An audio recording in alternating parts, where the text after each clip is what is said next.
வணக்கம். இன்னைக்கு அபிராமி அந்தாதியில் நம்ம பார்க்க போகிற பாடல் 55வது பாடல். மோன நிலை எய்த தளர்வில்லாத மனம் கிடைப்பதற்கு. 1000 மின்னல்கள் ஒன்று கூடி விளங்குபவளாகிய அபிராமி ஜோதி வடிவாக நிற்கிறாள். முன்னாய், நடுவாய், முடிவாய் முதலாகிய ஆதி காரணியான அம்பிகை நம்ம அவளை வணங்கினாலும் வணங்காவிட்டாலும் அவளுக்கு ஆகப்போவது ஒன்றுமில்லை அப்படிங்கிற மாதிரி இந்த பாடல் அமைஞ்சிருக்கு. பாடலுக்கு போகலாம்.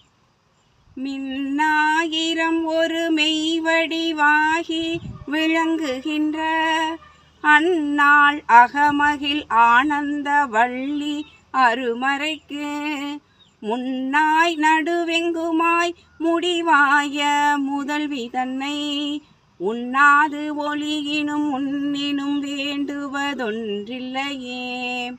ஆதிபராசக்திக்கு ஜே.